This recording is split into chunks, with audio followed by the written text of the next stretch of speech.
엘리후의 이제 오늘 말입니다. 지난주 우리 32장부터 33장 이야기했고 오늘 34장까지 했습니다.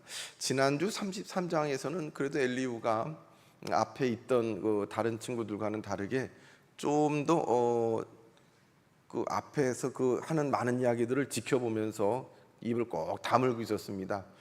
입을 다물고 있었던 그 중요한 이유 중에 하나는 앞에 욥의 친구들과 욥이 엘리후 자신보다 연장자였다는 겁니다. 그래서 좀처럼 입을 열지 않고 또 그 이야기의 결론이 어떻게 나나 끝까지 엘리후는 침착하게 지켜보았습니다. 끼어들지 않고요.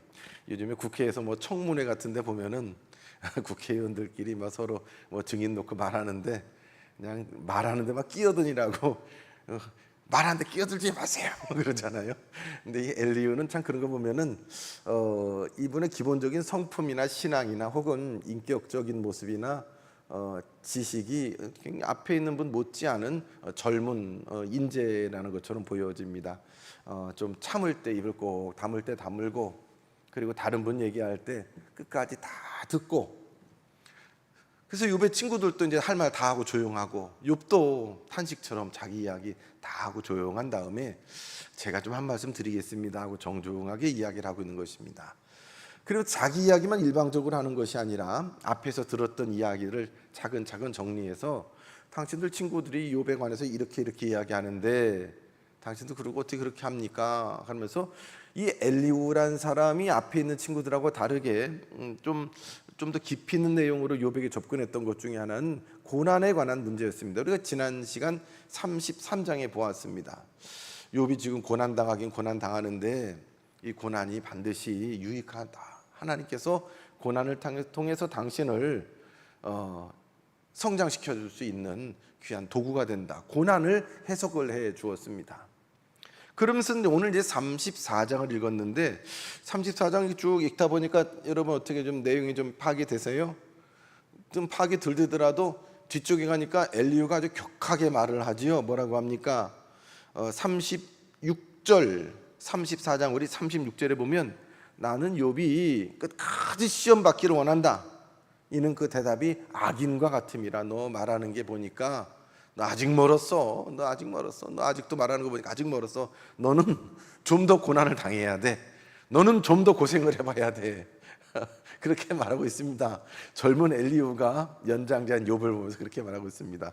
그러면서 또 37절에 보면 나는 그가 그의 죄에 반역을 더하며 우리와 어울려 손뼉을 크게 치며 하나님을 거역하는 말을 많이 하는구나. 욥이 이 앞에 했던 이야기를 다 들었습니다. 그러면서 이제 엘리후는 욥의 말을 자기가 들은 대로 들었던 말 그걸 자기가 해석을 해서 그것을 판단해서 이제 욥을 거꾸로 판단하고 내놓고 있습니다.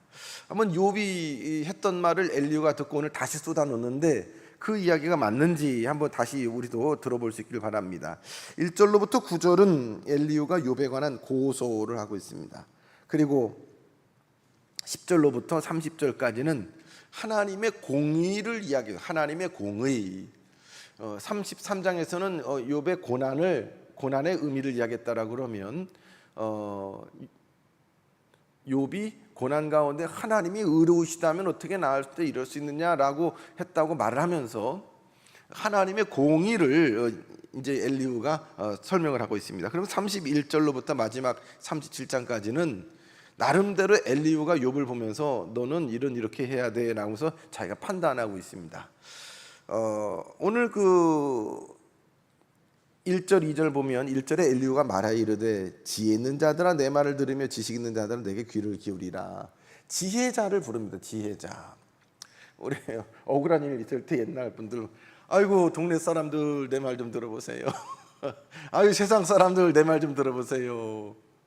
내 마음을 가까이 있는 가족들이 알아주지 못하고 억울한 일 있을 때 아유 동네 사람들 세상 사람들 이렇게 얘기하는 것처럼 엘리후가 지금 욥과 이 욥의 친구들이 하는 이야기를 보니까 답답하거든요. 그런데 누구를 불렀습니까? 지혜 있는 자들아. 지혜자를 찾았습니다. 여기서 지혜자는 어떤 특별한 사람 누구가 아니라 좀 내 말을 좀 똑똑하게 좀 듣고 당신들이 한번 판단해 보세요. 제3자가 한번 듣고 한번 판단해 보세요. 지혜롭게 판단해 보세요라고 하면서 어쩌면 욥과 욥의 세 명의 친구들 그리고 엘리후 그 외에 둘러싸이는 많은 사람들을 향해서 내가 지금부터 하는 이 말이 맞는지 틀리는지 당신들이 한번 재판해 보세요. 판단해 보세요. 그러면서 이제 엘리후는 오늘 욥을 공격하고 있습니다. 마치 재판정으로 보면 재판을 판단하는 판사가 누구냐면은 지혜 있는 자들, 동네 사람들이 듣고 있는 당신들이 지혜 있는 사람들이 판단하세요. 그러면서 지금 그 검사 측은 고발하는 검사는 지금 엘리후가 고발하고 있습니다. 누구를요? 욥을요.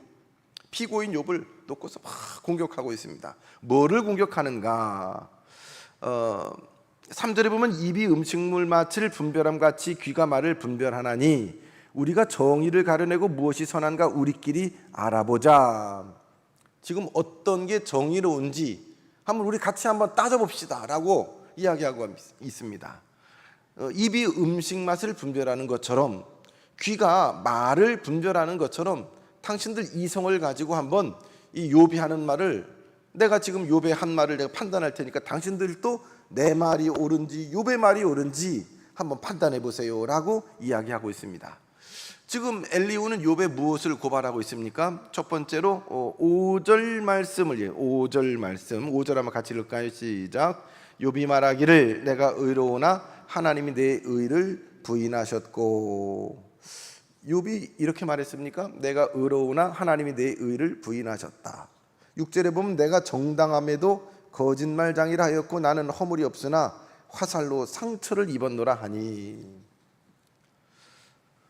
욥이 그렇게 말했다는 거예요. 나는 의로운데 하나님이 내 의를 부인하셨고 그리고 또 내가 정당함에도 나를 거짓말장이로 몰아세웠고 나는 허물이 없는데 오히려 화살로 상처를 받은 것처럼 나는 이렇게 큰 아픔과 괴로움을 당하고 있다. 이렇게 욥이 지금 말했다라는 것입니다. 그러면서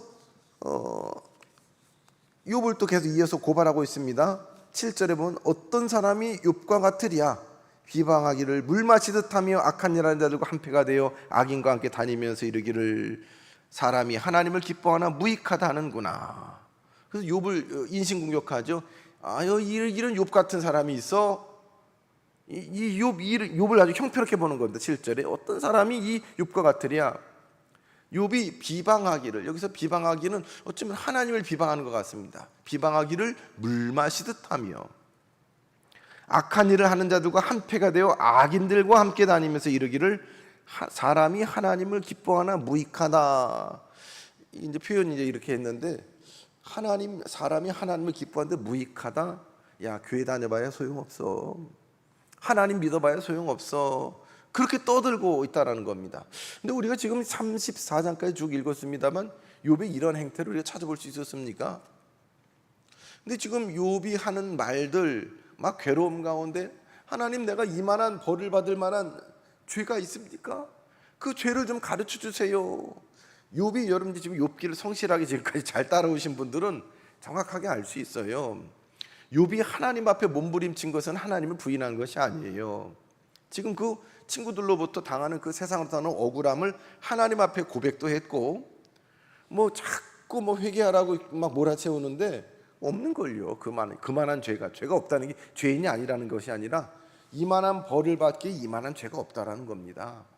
그래서 욥은 겸손하게 하나님 앞에 그거를 가르쳐 주세요. 내가 왜 이 고난을 당하는지 가르쳐 주세요 라고 하나님 앞에 몸부림쳤다라는 겁니다.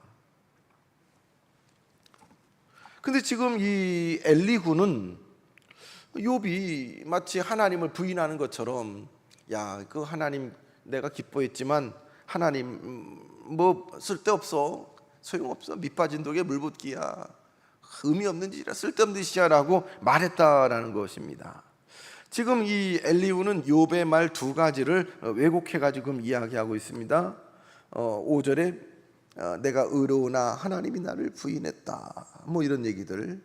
그리고 9절에 내가 사람이 하나님을 기뻐하나 그 쓸데없는 거다, 무익하다라고 말했다라고 하는 것입니다.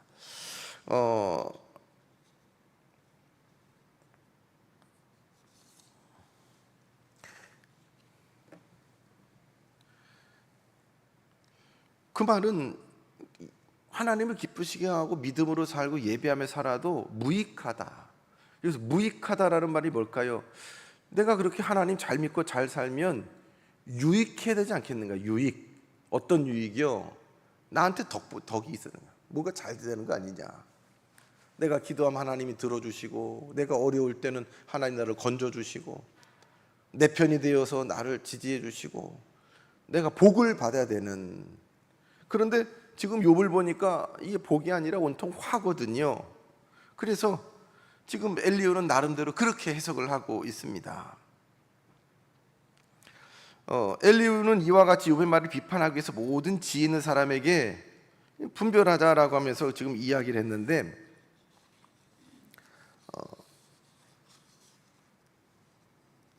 하나님을 욥이 입술로 회방했고 악한 자들이 하는 말과 동일한 말이라고 욥을 몰아세웠는데, 우리가 지금 쭉 봐온 대로 욥은 그렇게 하나님을 원망하거나 하나님을 회방하거나 하나님을 부인하지 않았다는 것을 우리는 알 수가 있습니다. 그러면서 이제 10절 말씀에 그러므로 너희 총명한 자들아 내 말을 들으라. 2절에는 지혜 있는 자들아, 근데 지금 10절에는 총명한 자들아, 뭐 같은 표현이죠. 당신들이 좀 듣고 판단하세요. 하나님은 악을 행하지 아니하시며 전능자는 결코 불의를 행하지 아니하시고 사람의 행위를 따라 갚으사 각각 그의 행위로 받게 하시나니 진실로 하나님은 악을 행하지 아니하시며 전능자는 공의를 굽히지 아니하시느니라. 하나님의 공의를, 하나님 공의로우신 하나님의 의로움을 이제 10절로부터 14절까지 이야기하고 있습니다. 하나님은 만유의 주심으로 세상에 관해서 절대적인 주권을 가지고 있는 분이기 까닭에 하나님 당신 뜻대로 행하는 것이 맞습니다. 우리가 그 작은 인생의 경험과 작은 인생의 지혜로 하나님을 헤아리고 판단하고 내 생각과 계획과 어긋난다고 하나님을 불의하다라고 말할 수 없다라고 지금 엘리후는 이야기하고 있습니다. 그 하나님은 이사야서 55장에 보면 내 생각은 너희 생각과 다르다, 내 뜻은 너희 뜻과 다르다라고 말씀하십니다. 아니 그렇지 않겠습니까? 우리가 하나님의 그 놀라우신 뜻을, 그 하나님의 놀라운 신비를 깨달아 알게 된다면 우리가 감탄할 것입니다. 놀랄 것입니다. 근데 마치 하나님의 뜻을 우리가 늘 아는 것처럼 말하는 것, 이거는 사실 교만입니다. 어떻게 우리가 하나님의 뜻을 늘 알 수 있겠습니까?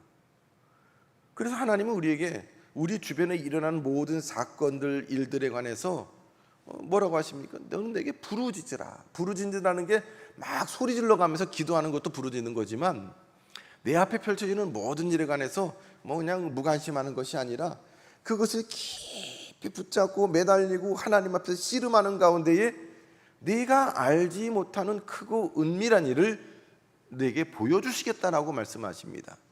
그것은 지금 지구상에 펼쳐지는 많은 사건과 사고, 큰 무슨 대단한 일들 통해서도 하나님이 지금 이렇게 우리를, 전 세계 인류를 구원하시고 하나님 뜻하시네 알 수도 있지만, 내 개인의 삶에 있는 조금 우리 관계 안에 있는 크고 작은 일 가운데에도 별것 아닌 것처럼 보이지만 그것을 하나님 앞에 붙잡고 막 씨름하면서 사소한 일로 여기지 않고 씨름하면서 매달리는 중에, 그렇게 부르짖는 중에, 막 소리만 질러서 부르짖는 게 아니에요.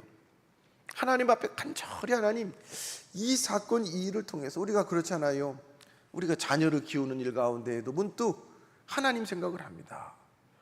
여러분, 우리가 이제 어릴 때는 어렵고 성장해서 우리가 배우자를 만나서 가정을 이루고 어찌어찌 부모가 되었습니다. 부모가 돼서 아이를 키우다가 문득 멈칫하고 탁 우리 머리를 치는 게 있습니다. 이때 우리 어머니도 이랬겠구나. 그때 우리 아버지가 나를 바라보던 눈빛은 이런 마음으로 나를 바라보셨던 거구나. 벌써 수십 년 지난 그 일이 갑자기 나를 탁 치면서 나를 그 30년 전으로, 그 이전의 시간으로 우리를 끌고 갑니다. 그 자리로 끌고 가서 그때는 무심히 넘겼던 그 부모님의 마음을 헤아릴 수 있는 놀라운 지혜를 줍니다. 그리고 더 나아가서 하나님 앞에서 살아가는 우리 성도들은 거기서 그치지 않습니다. 우리에게 아버지 되신 하나님의 마음을 또 헤아립니다. 요즘에 결혼이 청년들 참 어렵지요. 그래서 자녀들 결혼해서 기도하는 우리 성도님도 많이 계시지만, 또 청년들도 그러다 보니까 아예 결혼을 막 내려놓고 혼자 살자는 분들도 많은 것 같아요. 형편과 처지와 상황을 아니까 딱히 그렇지만, 그래도 청년들한테 꼭 제가 드리는 말씀은, 그래도 결혼을 꼭 하세요. 결혼하면은 마냥 좋은 것 아니고 힘든 일 많을 겁니다. 그런데 결혼해서 가정에서 받는 은혜만큼 큰 은혜가 없습니다. 낯선 남자 낯선 여자랑 매일매일 같이 자고 같이 밥을 먹고 지지고 볶고 살고, 또 부모가 돼가지고 부모 된 죄로 자식들 쩔쩔매면서 자식들 키우고, 그러면서 그 쩔쩔매시는, 그럴 이유가 없는데 쩔쩔매시는 하나님 아버지의 사랑, 부모 되지 않으면 참 그걸 깨닫기가 어렵지요. 그럼 놀랍고 신비로운 일들, 그 사건들, 그것을 통해서 하나님은 우리에게 당신의 공의로움을 보여주십니다. 이게 그냥 볼 수 있는 사람이 다 보는 게 아니에요. 예수님이 그들에게 하셨던 말씀처럼 귀 있는 자는 들을지어다. 귀 다 있잖아요.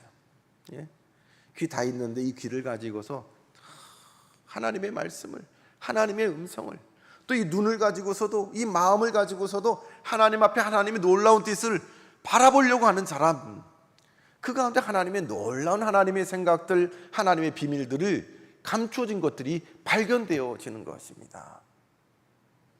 그러나 대부분은 많은 시간 우리가 그것을 깨닫지 못하고 우리의 삶을 살아가는 일들이 많습니다. 오늘 이 엘리후는 욥을 비판하면서, 하나님은 공의로운 분이야.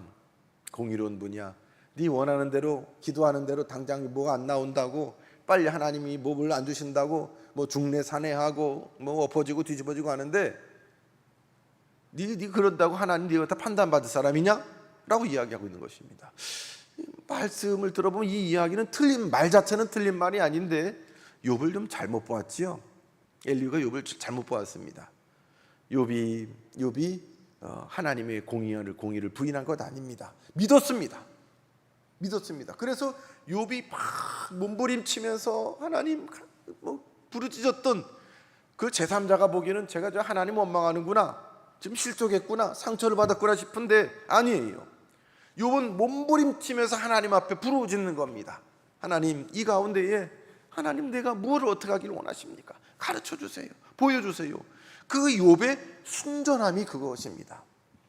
고난 가운데서도 고난을 통하여 철저히 하나님 앞에서 하나님의 뜻을, 하나님의 생각을 하나님을 보기 원했던 그 욥, 하나님은 그 욥을 그 순전하다고 보았는데, 욥같이 않은 사람들은 다 자기 눈으로 보게 돼 있습니다. 그래서 어쩌면 엘리후가 어떻게 욥 같겠습니까?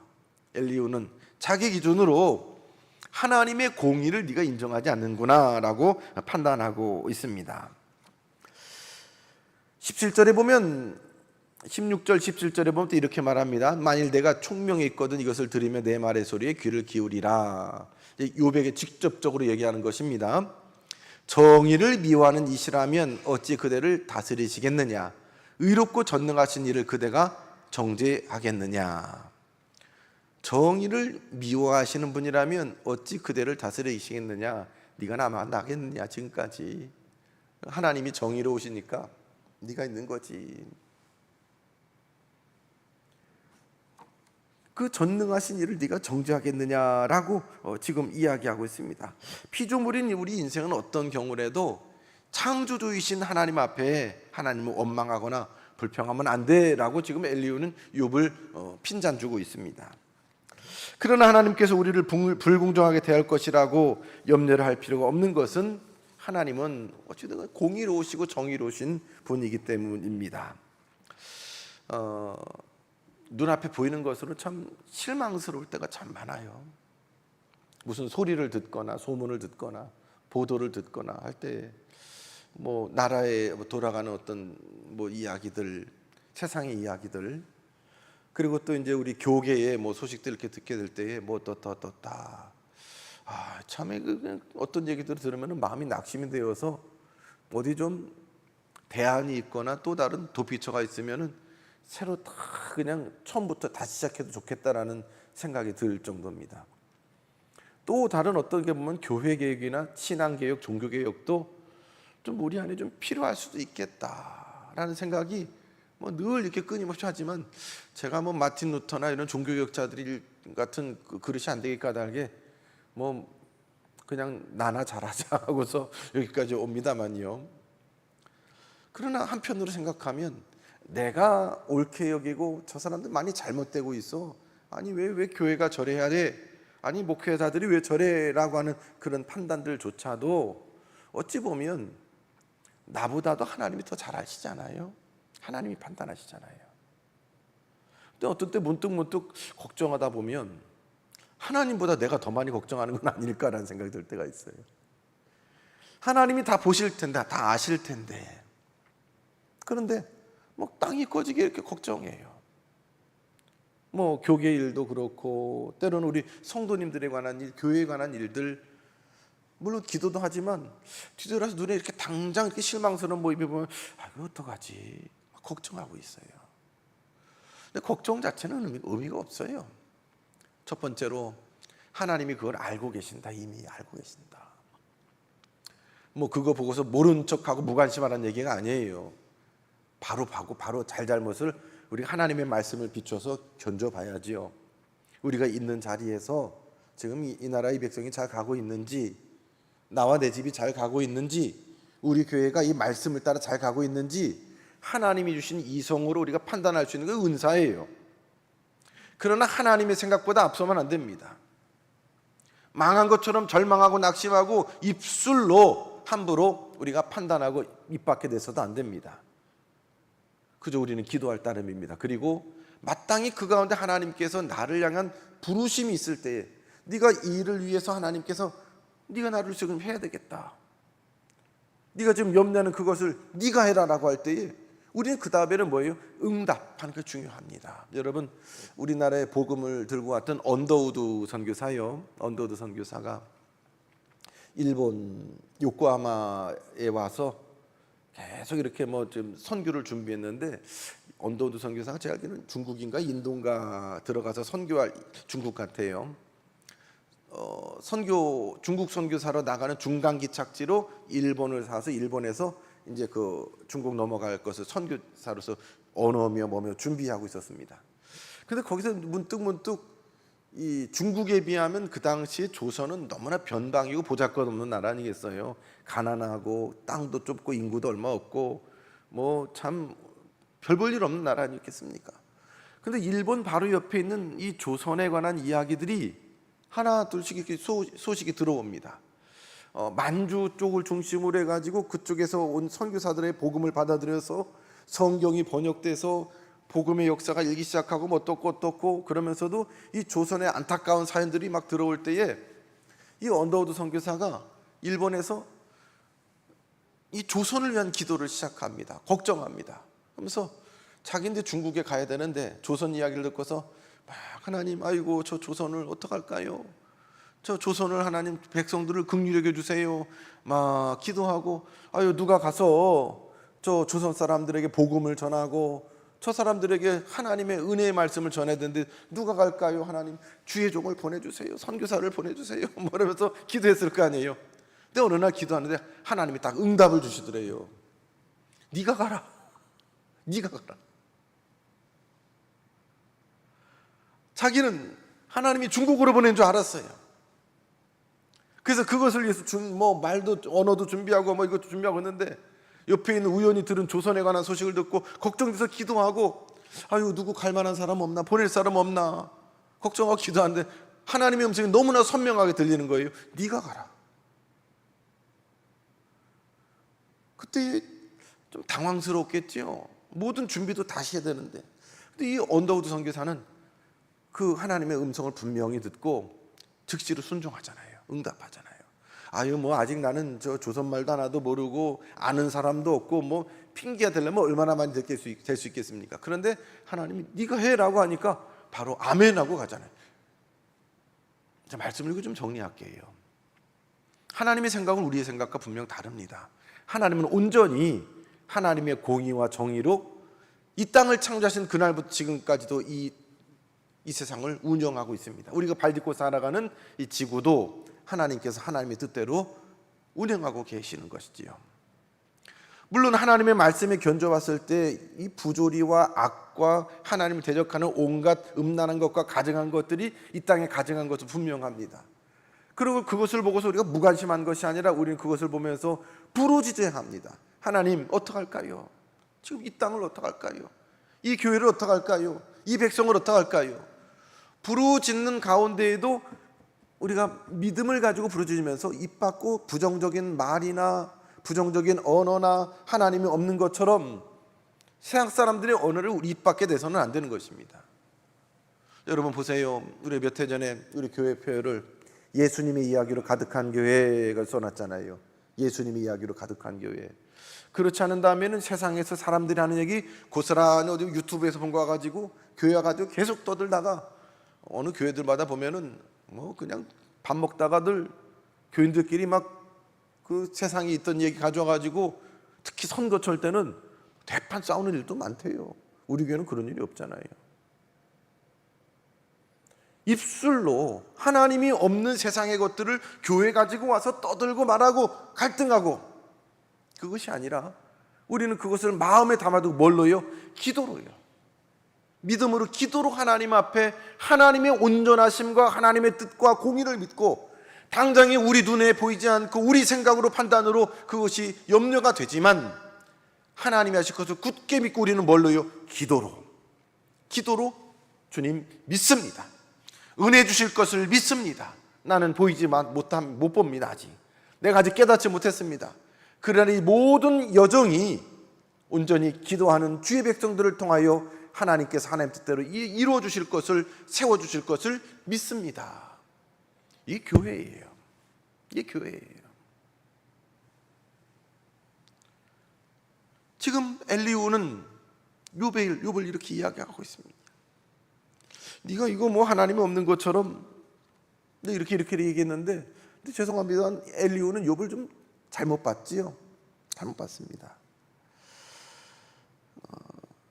21절을 보면 그는 사람의 길을 주목하시며 사람의 모든 걸음을 감찰하시나니, 그는 이제 우리 하나님이시지요. 걸음을 주목하시며 모든 걸음을 감찰하시나니 행악자는 숨을 만한 흑암이나 사망의 그늘이 없느니라. 하나님 앞에 악한 사람이 숨을 데가 없지요. 23절 하나님은 사람을 심판하시기에 오래 생각하시 없느니라. 사람이니까 이 사람 얘기 듣고 저 사람 얘기 들으면은 이 사람 얘기도 맞고 저 사람 얘기도 맞고 누가 잘못했나 우리 판단이 참 어려울 수 있겠지만 하나님은 그냥 딱 보면 아는 거죠. 시간 걸릴 게 없다라는 겁니다. 이런 말 하나하나는 굉장히 지혜롭고 이 앞에 있는 누구보다도 말을 잘하는 것 같아요. 24절에 보면 세력 있는 자들을 조사할 것 없이 꺾으시고 다른 사람을 세워 그를 대신하게 하느니라. 그러므로 그는 그들의 행위를 아시고 그들의 밤사이에 뒤집어 엎어 흩으시는도다. 그들을 악한 자로 여겨 여러 사람의 눈앞에서 치심은 그들이 그를 떠나고 그의 모든 길을 깨달아 알지 못함이니라. 이 땅에 악한 자들을 하나님이 판단하시고 하는데 뭐 오랜 시간 걸릴 것도 없어요. 오랜 시간 걸릴 거 없고 재판을 1심, 2심, 3심 하고 누가 잘못했는지 어디서 하고 청문회고 해도 잘못 못 가리고 서로 소리 지르고 그러면서 흐지부지 되고 결론도 없이 엉뚱한 결론 나는 일이 얼마나 많아요. 근데 하나님은 어떻게 해요? 행악자 시간 걸릴 것도 없어요. 복잡한 과정도 없어요. 정확하게 딱 집어내시는 거예요. 길게 몇 심 갈 것도 없어요. 그날 밤에 그 시간에 하나님께서 마치 에스더서의 하만을 그 큰 장대에 모르드기를 달려고 준비했던 그 하만을 거꾸로 그 장대에 하만 자신을 달게 하셨던 것처럼 하나님이 판단하시는 것은 일도 아니죠. 그렇게 판단하신다. 그리고 이 악한 자들에 의해서 고난을 당한 자들, 28절에 보면 그들이 이와 같이 하여 가난한 자의 부르짖음이 그에게 상달하게 하며 빈궁한 사람의 부르짖음이 그에게 들리게 하느니라. 이 행악자들, 힘 있다고 가난한 사람, 빈궁한 사람을 억울하게 하고 괴롭게 하는 그런 사람들의 부르짖음, 하나님이 다 듣고 계시다. 다 보고 계시고 다 듣고 계시다. 그러나 그들이 당하는 그 괴로움으로 막 울부짖을 때에 그 눈물을 하나님께서 절대 모른 척하지 아니하시고 다 닦아주시고 갚아주신다. 여러분, 우리는 나 때문에 억울하고 나 때문에 괴로움 당하는 일이 없어야 되겠습니다. 차라리 다른 사람의 괴로움을 내가 짊어지고 하나님 앞에 살아갈지언정 나 때문에 나보다 연약한 자들이 괴로움을 당하지 않도록, 그들 눈에 피눈물 맺히지 않도록 우리 평생에 그런 은혜 주시길 바랍니다. 하나님은 악인들을 심판하실지라도 그 심판은 절대로 틀림없이 공정하시다. 전지전능하시다. 그리고 악한 자로 여기는 사람, 하나님 떠난 사람들, 하나님 말씀 무시하는 사람들, 이런 사람들이 가난한 사람, 빈궁한 사람 학대하고 괴롭히는데 이들을 향한 징계 하나님께서 분명히 하신다. 하나님의 때에 하나님의 방법으로 하신다. 그러므로 우리 조급해할 것도 없다라는 겁니다.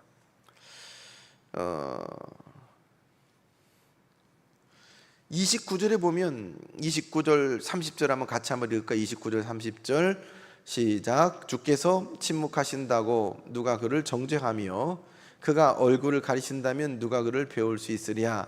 그는 민족에게나 인류에게나 동일하시니 이는 경건하지 못한 자가 권세를 잡아 백성을 올가매지 못하게 하려 하심이니라. 앞에 언급했던 그 이유들로 인해서 세상에 어떤 사람들도 하나님이 행하시는 일에 관하여 판단할 사람은 없다라는 것입니다. 이처럼 하나님께서 악한 자들, 사특한 자들을 하나님의 공의로 심판하심으로 이 땅의 연약한 자들을 보호하시고 하나님께서 이 땅에 평강을 주신다라는 그 내용입니다. 이 엘리후의 이런 말들은 참 이 젊은 사람 입에서 참 잘하는 말이에요. 좀 지혜로운 말이고, 지금 욥에게 적용을 잘 못해서 그렇지 이 말들은 하나 흠잡을 수 없는 훌륭한 말입니다. 그러면서 이제 31절로부터 마지막 절까지는 이제 징계를 받고 있는 괴로움을 당하는 욥에게 엘리후가 내가 죄를 지었사오니 다시는 범죄하지 아니하겠나이다. 내가 깨닫지 못한 것을 내게 가르치소라고 네가 말한 적이 있느냐? 네가 이렇게 말했는가? 이런 일을 당하면서 이렇게 기도한 적이 있느냐라고 묻습니다. 내가 깨닫지 못하는 것을 내게 가르치소서. 내가 악을 행하였으나 다시는 아니하겠나이다 하였는가? 하나님께서 그대가 거절한다고 하여 그대 뜻대로 속전을 치르겠느냐? 여러분, 우리 앞에 욥기를 쭉 보았습니다. 욥이 계속 내가 깨닫지 못하는 것을 내게 가르쳐 주세요 기도했잖아요. 그렇죠? 몸부림을 치고 있는데 지금 엘리후는 지금 욥에게 이렇게 질책하고 있습니다. 그러면서 33절에는 하나님이 그대가 거절한다고 하여 그대 뜻대로 속전을 치르시겠느냐? 하나님께서 그대를 거절한다고 해서 그래서 그대 뜻대로라고 그러면은 우리는 사람인 까닭에 답답하고 너무나 힘드니까 하나님 빨리 좀 응답해 주세요. 내가 볼 수 있도록 들을 수 있도록 정확하게 징조를 보여주세요. 그렇게 기도하는데 또 하나님께서 우리가 응답하시는 방법 가운데서는 우리가 원하는 대로 그렇게도 응답하시기도 물론 하시지만 때로는 길게 시간을 두고 응답을 하시기도 하지요. 그것을 우리는 알 수 없지만 하나님의 온전하신 뜻 가운데에 유익하기 때문에 우리에게 그렇게 시간을 가지고 이렇게 말씀하시는 겁니다. 만일 지금처럼 자신의 의만 말하고 자신의 말이 옳다고 인정할 것이라고 말하며 욥이 무지하여 악인처럼 말하고 있다라고 욥을 끝에는 이제 비판하고 있습니다. 35절로부터 이제 마지막 절까지는 욥을 아주 비판하는데 35절에 보면 욥이 무식하게 말하니 그의 말이 지혜롭지 못하도다. 아니 세상에 욥 보고서 너 참 무식하다, 너 지혜롭지 못하다. 그 엘리후, 젊은 엘리후가 보기에는 이 욥이 무식해 보이는 모양이에요. 무식하게 말하니 너 말이 지혜롭지 못하다. 욥의 말을 인정할 수가 없었습니다. 그러면서 36절에는 나는 욥 네가 더 끝까지 시험 받으면 좋겠다. 너 하는 말 보니까 아직 모른 것 같아 라고 판단을 하고 있습니다. 그래서 37절은 네가 하나님을 거역하는 말을 많이 하고 있구나 라고 엘리후는 아주 그 신랄하게 욥을 비난하고 있습니다. 엘리후의 말은 사실은 제일 나이가 어린 사람인데도 앞에 있는 욥이나 욥의 친구들이나 그 누구 말보다도 굉장히 그 문장 하나하나에 날이 서 있고 주관적으로 말을 참 잘하더라고요. 제가 새벽기도 잠깐 언급했는데 엊그젠가요 우리 목사님들 그 모임이 있어가지고 잠깐 갔는데 저쪽 그 시와 백오 쪽에서 새로 교회를 개척하고 목회하는 저보다 좀 연배가 좀 어린 목사님이 있는데 같이 목사님들 모인 자리에서 얘기를 하는데 저는 그런 목사님 처음 봤어요. 말씀을 정말 잘하세요. 말씀을. 그저 우리 같이 모인 자리에서 한 그분이 3마디 했는데 뭐 이렇게 모여서 뭐 회의가 아니라 같이 뭐 차를 마시면서 담소를 하는 자리였는데 목사님들이 얼마나 다 말 잘해요. 그런데도 그 목사님이 문득 한마디 뚝 했는데 순간적으로 그 자리에 정적이 싹 돌았어요. 그리고 다들 그 목사님 보면서 눈을 깜빡깜빡하면서 아니 저런 말을 어떻게 할 수 있을까? 미리 그 말을 준비해 왔어도 그 순간에 그 말을 내놓기 어려울 정도로 속으로 감탄하고 있는데 조금 있다가 또 다른 말씀을 또 그 목사님 뚝 한마디 던지는데 또 잠깐 정적이 흐르면서 아니 이런 표현 이런 말이 어디 있을까? 연달아 3번을 하는데요. 야 정말 말씀을 잘하신다. 이 말을 잘하는 게 말이 많은 것도 아니에요. 딱 3마디 했어요. 그런데도 사람들이 그 말이 머리에 탁 박혀가지고 막 마음에 새기면서 그거를 이 무슨 뜻이 할 정도로 말씀을 잘하더라고요. 근데 참 말을 못하는 저는 그 목사님한테 그랬어요. 목사님 참 말씀을 잘하시네요. 그 말씀으로 하나님의 말씀을 전하면 교인들이 얼마나 은혜를 받을까요? 그리고 목사님이 더 젊어서 청년일 때 사랑하는 이성을 만나가지고 그렇게 말씀을 하시면 안 넘어갈 여자가 어디 있을까요?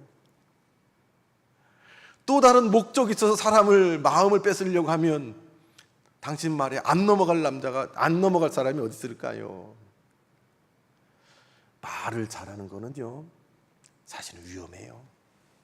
사실은 위험해요. 말을 잘하는 건 위험합니다.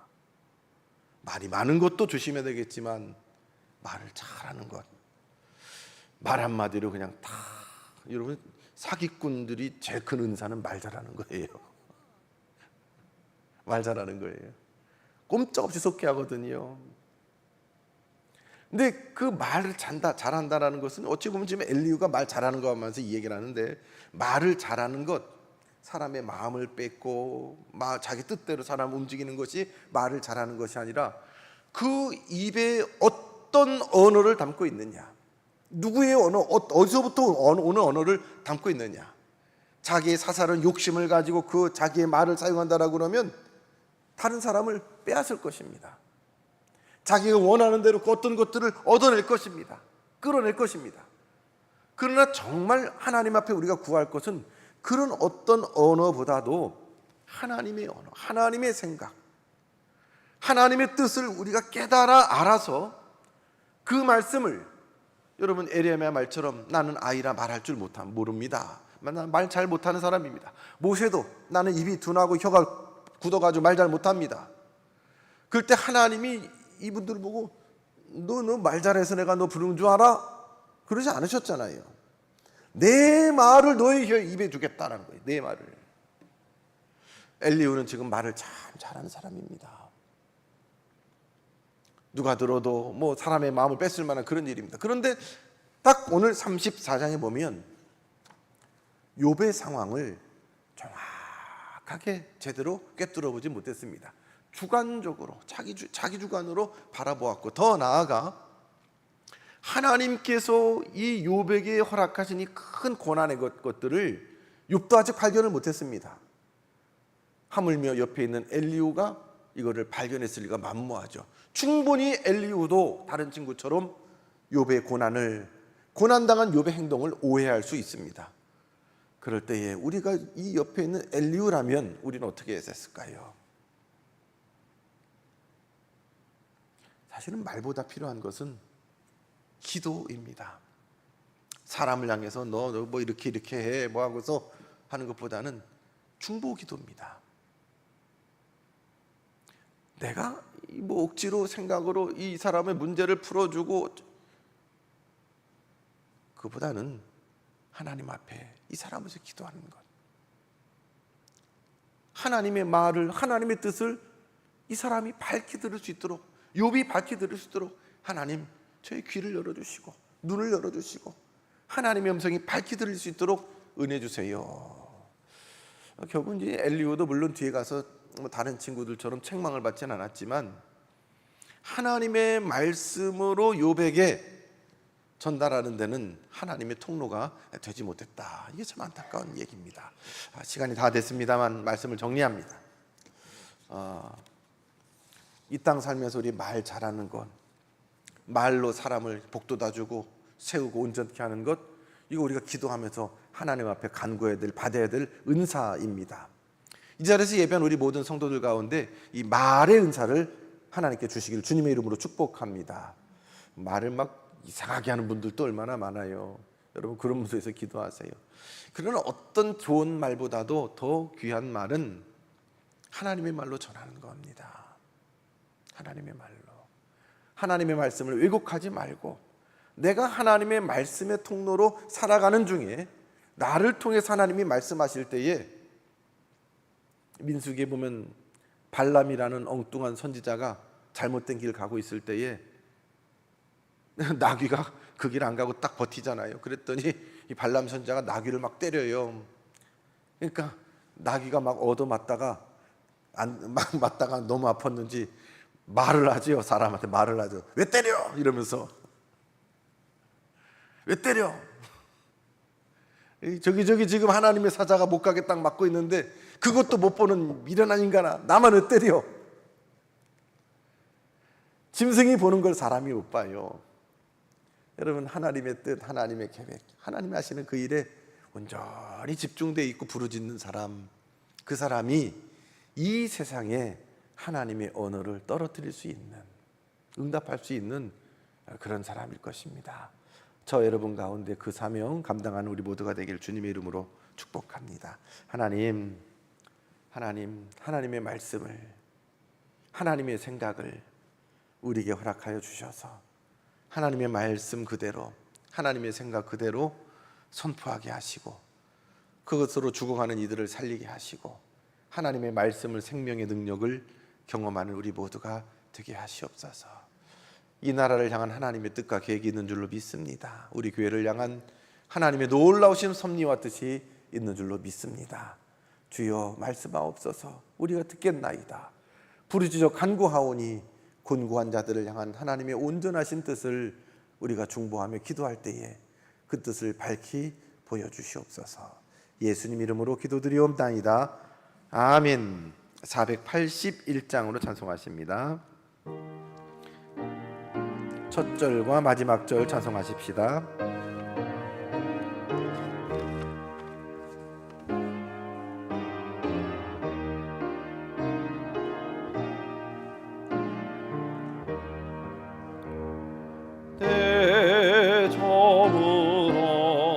저물어서 날이 어두니 구주여 나와 함께 하소서. 내 친구 나를 위로 못할 때 날 돕는 주여 함께 하소서. 4절입니다. 이웃 순세에 문을 가 십자가 밝히 보여줍소서. 내 모든 슬픔 위로하시고 생명의 주여 함께 하소서.